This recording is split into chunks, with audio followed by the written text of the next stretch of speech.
उपासक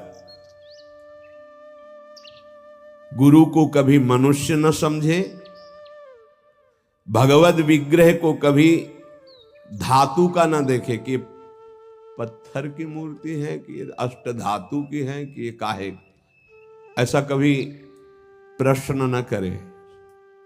इष्ट देव का अवतार होता है अर्चा विग्रह रूप में, अर्चावतार। दो प्रकार से प्राण प्रतिष्ठा होती है, एक होती मंत्रों के द्वारा और एक होती भाव के द्वारा। निरंतर जो मंत्राकार वृत्ति की हुई भजन में डूबे हुए महापुरुष जब तदात्म वृत्ति से श्री विग्रह की तरफ देख ले, उसी समय हलचल पैदा हो जाएगी। प्राण प्रतिष्ठा हो गई, छाती से लगा लिया, प्राण प्रतिष्ठा हो गई। मंत्रों का एक अनुष्ठान वैदिक सिद्धांत से और एक है भाव सिद्धांत। धन्ना जाट के भांग के बट्टा में कोई प्राण प्रतिष्ठा मंत्र से नहीं हुई, भाव से भगवान प्रकट हो गए। सिलपिल्ले बाई के भाव से भगवान प्रकट। जब हम अपने प्रभु को अपने प्रभु की भावना से प्यार से देखते हैं तो वहीं प्रकट हो जाते हैं। जैसे खंभा फोड़कर नरसिंह भगवान प्रकट हो गए प्रहलाद जी के लिए, भाव से देखा। नामदेव जी ने तो कुत्ते से भगवान प्रकट हो गए, भाव से देखा भूत से भगवान प्रकट हो गए। तो फिर श्री विग्रह में भगवान नहीं प्रकट हो जाएंगे जब भक्त भाव से देखेगा। और भाव ना हो तो भगवान में भी भगवान नहीं दिखते। दुर्योधन को कहां दिखते थे? दुर्योधन दुशासन इनको नहीं दिखते थे, भगवान में भी भगवान नहीं दिखते। गुरु को मनुष्य समझना, भगवद विग्रह को धातु या पाषाण का समझना, गुरु मंत्र को साधारण शब्द समझना, चरणोदक को सामान्य जल मानना, भगवत प्रसाद को भोजन मानना, अन्न मानना, साधु की जाति पर दृष्टि रखना, ये उपासक को सावधानी पूर्वक त्याग कर देना चाहिए। ये उपासना के बड़े विघ्न हैं। यदि ऐसा भाव बना रहेगा तो उपासना सिद्ध नहीं होगी। कभी कभी चूक हो जाती है। प्रसाद में अन्न या फल दृष्टि नहीं रखी जाती, सिर्फ प्रसाद। और वैष्णव पद्धति है, प्रसाद का किनका मुख में अगर डाल लिया जाए तो कोई भी व्रत भंग नहीं होता, चाहे निर्जला ही क्यों न हो। भगवत प्रसाद में ये भाव नहीं रखा जाता कि ये अन्न है या अमुक वस्तु है, नहीं। प्रसाद में यदि भोजन अन्न वस्तु, आज अन्न है तो कल प्रसाद कैसे हो जाएगा? प्रसाद तो सिर्फ प्रसाद है और उसका किनका डालने से हर व्रत की पूर्णता होती है। चरणामृत, जैसे जो लोग नहीं जानते, वो जब बटता है तो बोले थोड़ा जल हमको भी दे दीजिए। जल नहीं है, चरणामृत है। चरणामृत को जल समझना। प्रभु के सामने जाकर के पूछना, ये मूर्ति काहे की है? पत्थर की है, संगमरमर की है, ये धातु की है? बड़ा अपराध कर रहे हो। ऐसा कभी प्रभु के श्री विग्रह के सामने नहीं। ये संत किस जाति के हैं? ऐसा कभी नहीं। गुरुदेव साक्षात परब्रह्म तस्मै श्री गुरुवे, ऐसा भाव कहाँ हो पाता है? परब्रह्म परमात्मा भाव गुरुदेव पर हो पाना है तो बड़ी मुश्किल की बात है। यहां तो साधु भाव ही हो जाए बहुत बड़ी बात है कि ये संत है। पूर्ण मनुष्य बुद्धि बनी रहती है। इसीलिए हमको अपने गुरुदेव में आराध्य देव नहीं दिखाते, नहीं तो गुरुदेव अपने स्वरूप को ही तो दिखाने के लिए विराजमान है। इसमें शिष्य के नेत्र की बात है। गुरुदेव तो कृपाल हुए हैं। जब हरिव्यास देवाचार्य जी अपने गुरुदेव के पास आए तो जब शिष्यत्व की बात की तो उन्होंने कहा, तुम्हें कुछ दिखाई दे रहा है? बोले नहीं। जाओ 12 वर्ष गिरिराज जी की परिक्रमा। फिर आए, राधे राधे। अब कुछ दिखाई दे रहा है? बोले नहीं। फिर जाओ 12 वर्ष, 24 वर्ष राधा राधा रटते हुए गिरिराज जी की परिक्रमा लगाई। जब आए बोले अब दिखाई दे रहे? बोले हाँ, आपकी गोद में प्रिया प्रीतम विराजमान है। ये अब दृष्टि आई। गुरु को मनुष्य मानना, प्रायः मनुष्य ही मानते हैं। हमें लगता है कि 1000 में कोई 1-2 ऐसे होंगे जो ये भाव हो कि गुरुदेव हमारे ब्रह्म हैं।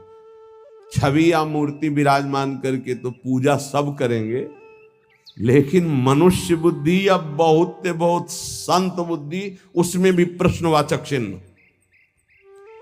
साक्षात पर ब्रह्म कहने को तो सामने जाके बोलेंगे गुरुर् ब्रह्मा गुरुर्विष्णु गुरुर्देव महेश्वरः गुरु साक्षात पर ब्रह्म तस्मै श्री गुरुवे नमः। विचार करो, इसमें से एक भी माना है तुमने? गुरु को ब्रह्मा माना है या हरि माना है या शिव माना है या साक्षात पर ब्रह्म माना है? बड़ा मुश्किल है। केवल कह देना अलग, बोले होना भी तो चाहिए साक्षात पर ब्रह्म। केवल बातों से कोई पर ब्रह्म थोड़ी हो जाता है। तो पाषाण में पर ब्रह्म था क्या? वो तो अव्यक्त था, तुम्हारे भाव से व्यक्त हुआ ना। तुमने पर ब्रह्म की भावना की तो मुस्कुराता हुआ ब्रह्म प्रकट हो गया। तो गुरुदेव तो चैतन्य ब्रह्म है। आपकी भावना यदि हो जाए कुत्ते से विट्ठल भगवान प्रकट किए, तो भावना ही तो की कि प्रभु प्रभु सूखी मत खाओ, थोड़ा घी रोटी मिला, नाथ आपके लिए ही तो है। तो ऐसे देव साक्षात विट्ठल भगवान गुरुदेव में प्रभु आपका सर्वस्व, आपका प्राण मन तन सब, मैं आपकी ही तो उपासना कर रहा हूं। मुझे और कोई भगवान नहीं चाहिए, बस आपका साक्षात्कार हो, आप प्रसन्न हो जाएं, आपकी अधीनता। ऐसा कहां? ऐसा होगा तो भाव बदल जाएगा। गुरुदेव के प्रति परब्रह्म भाव हो जाए तो साधक को कुछ करना नहीं पड़ेगा, अपने आप उसके अंदर समस्त दैवी संपदा प्रकाशित हो जाएगी। परब्रह्म भाव होना बहुत कठिन है। गुरुदेव के प्रति परब्रह्म भाव हो गया तो उस भाव की सिद्धि होगी, चराचर जगत में परब्रह्म भाव हो जाएगा। क्योंकि गुरुदेव अखंड मंडलाकारम व्याप्तमेन चराचरम, तो चराचर में परब्रह्म भाव होते ही वो जीवन मुक्त हो जाएगा। बहुत कठिन बात है, इसलिए उपासक इस भाव को सिद्ध करे। गुरुदेव साक्षात परब्रह्म, भगवद विग्रह साक्षात मेरे इष्ट देव, चरणोदक अहो भाग्य जो हमें चरणामृत पीने को मिल रहा है, कोई जल नहीं। और गुरुदेव का मंत्र, ये कोई शब्द नहीं है, साक्षात इष्ट देव मिल गए, मुझे मंत्र मिल गया तो। पर ऐसी बुद्धि कहां है? पड़ा है एक कोने में हृदय में मंत्र, उसका बार बार स्मरण नहीं, बार बार दुलार प्यार नहीं मंत्र का। आप देखो मंत्र को कितना प्यार करते हैं आप। मंत्र का प्यार है बार बार स्मरण करना, दुलार करना, तो उसी का जागरण होगा। तो वहीं प्रिया प्रीतम निकुंज सब उसी में छुपा है। ये जो मंत्र है ना, इसमें सब कुछ छुपा है। मंत्र की ही व्याख्या चतुरासी जी है, निज मंत्र की व्याख्या चतुरासी जी है। चतुरासी जी की व्याख्या 42 लीला और वृंदावन दास चाचा जितने भी पद गाए सब चतुरासी जी की व्याख्या है। और 84 जी निज मंत्र की व्याख्या है। ये अंदर की बात समझ। मंत्र मिला मतलब पूरे निकुंज की चाबी मिल गई। बीज मंत्र इसी को कहे, इसी से पूरा निकुंज रूपी वृक्ष प्रकाशित हो जाएगा। इष्ट देव में, गुरुदेव में जितना तुम्हारे भाव की कमी रहेगी उतना ही उपासना असफल रहेगी।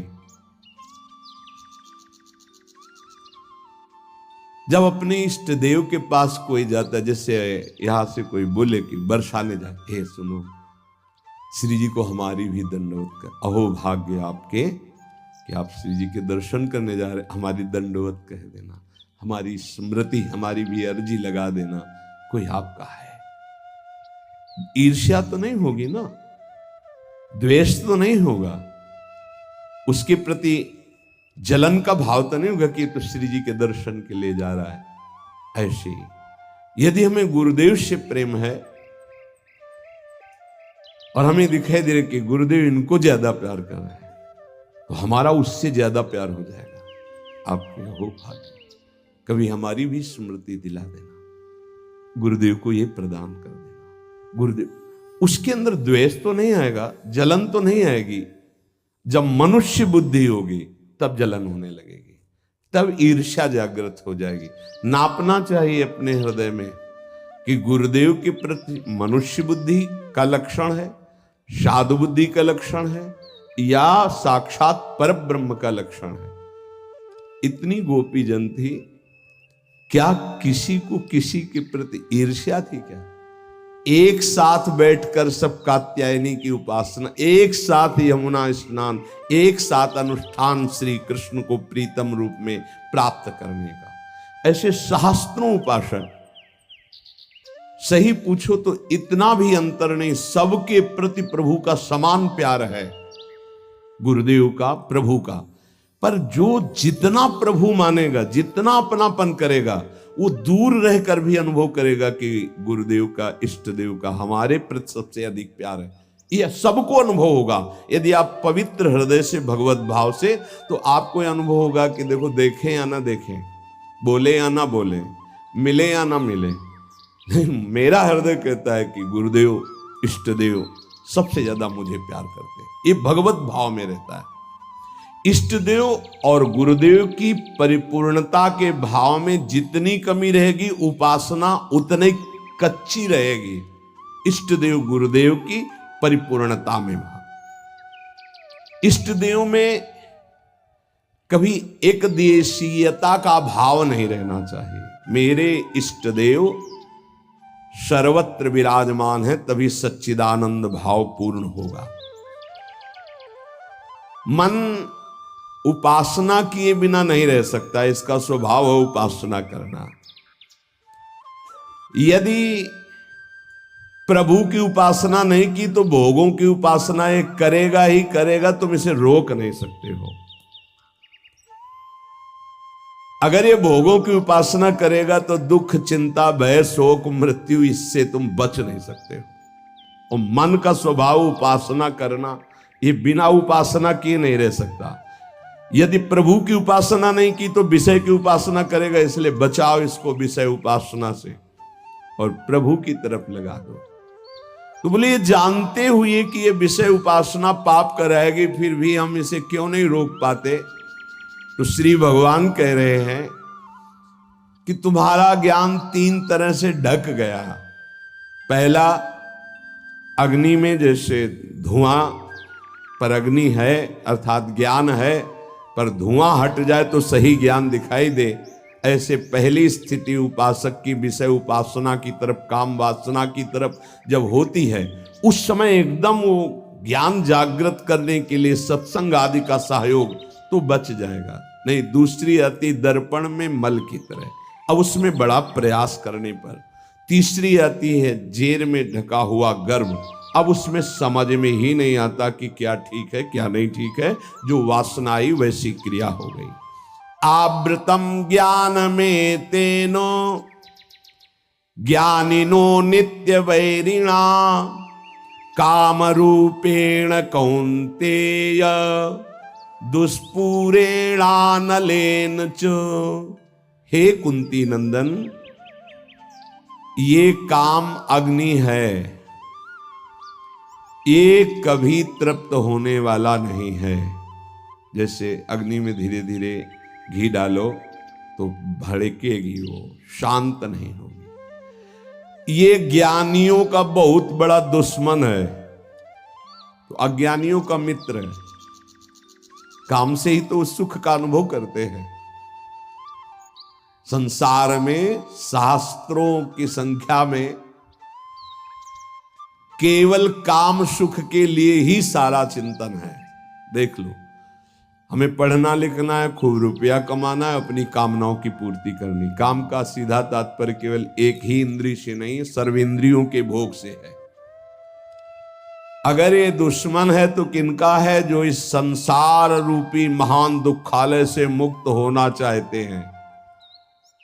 वैसे है तो दुश्मन उनका भी, क्योंकि दुख, शोक, चिंता, भय, पाप आचरण कराता है, पर वो मित्र मानते हैं, इसी से वो सुखी होना चाहते हैं। ज्ञानिनो नित्य बैरिणा, ज्ञानियों का ये दुश्मन है। तो कोई ऐसा न समझ ले कि ज्ञानियों को भी काम परास्त करता है क्या? तो यहां ज्ञानी शब्द शास्त्र ज्ञानी से, ब्रह्मबोध से नहीं है। ब्रह्मबोध संपन्न महापुरुष के हृदय में नहीं। स्वात्मा रामम विषय मृग तृष्णाम भ्रमयति भ्रम पैदा ही नहीं कर सकती माया। जहां आता है जो ज्ञानिन कर चिता परई बरियाई विमोह बस करई, वो शास्त्र ज्ञानी ब्रह्मबोध संपन्न महापुरुष नहीं, वहां गुंजाइश ही नहीं है। जैसे भगवत प्रेमी महात्मा नहीं, अभी वैदी भक्ति गौड़ी भक्ति तक हो सकता है, लेकिन अनुराग, जहां अनुरागात्मिका भक्ति जागृत हुई, प्रेम लक्षणा भक्ति, वहां प्रवेश नहीं किसी विकार का। ऐसे ही शास्त्र ज्ञान साधना तक हो सकता है काम का प्रभाव, लेकिन ब्रह्मबोध संपन्न महापुरुष के हृदय में नहीं। ऊसर बरसई तृण नहीं जामा, संत हृदय जिम उपज न कामा। भगवान कह रहे हैं दुष्पूरेणा नलेन च, ये कभी पूर्णता नहीं होती काम में। अग्नि में घी की आहुति सुहाती सुहाती डाली जाए तो कभी वो बुझेगी नहीं, बढ़ती चली जाएगी। ऐसे ही कुछ लोग सिद्धांत कहते हैं भोग से योग। भाई शास्त्र तो आज्ञा नहीं करता ऐसा। न जातु कामः कामानाम उपभोगेन साम्यति हविषा कृष्ण वर्तमेव भूय एवाभिवर्धते। कभी काम भोग से कामनाओं की शांति नहीं होती और बढ़ती है जैसे आग में घी डालने से। कलयुग है, बड़े सिद्धांत चलेंगे। कलयुग में शास्त्र विरुद्ध आचरणों की बाढ़ आ जाएगी। शास्त्र सम्मत चलो, परिपक्व अवस्था आएगी तो सिद्ध हो जाओगे। सिद्धों का नाटक न करे, नहीं तो माया जब अपना नाटक खड़े करेगी तो आप टिक नहीं पाओगे। और जो सिद्ध हैं उनके आगे से लजाकर भाग जाती माया, अपना कोई प्रभाव नहीं दिखा पाती। नाटक मत करो, ईश्वर की माया बड़ी प्रबल है, डरते रहो। जब परिपक्व अवस्था आ जाएगी तो भ्रम ही खत्म हो जाएगा। आजकल नए नए सिद्धांत बनाए जाते, नई नई बातें प्रकट की जाती हैं, ये समझ में नहीं आता कि शास्त्र सम्मत आचरण करने वाला महापुरुष ही सिद्ध होता है, शास्त्र विरुद्ध आचरण करने वाला नहीं। जिस समय माया ये देखेगी कि तुम मायापति के भी ऊपर सिद्ध हो गए हो, फिर वो जब प्रश्नवाचक चिन्ह खड़ा करेगी तो फिर नहीं निकल पाओगे। यहां बड़े बड़े झुक के निकले हैं, कोई भी हो। इसलिए हर उपासक से प्रार्थना है कि दंभ नाटक पाखंड न किया जाए। धैर्य पूर्वक चलोगे तो सिद्ध हो जाओगे। तुम्हारा जन्म ही हुआ है सिद्ध होने के लिए।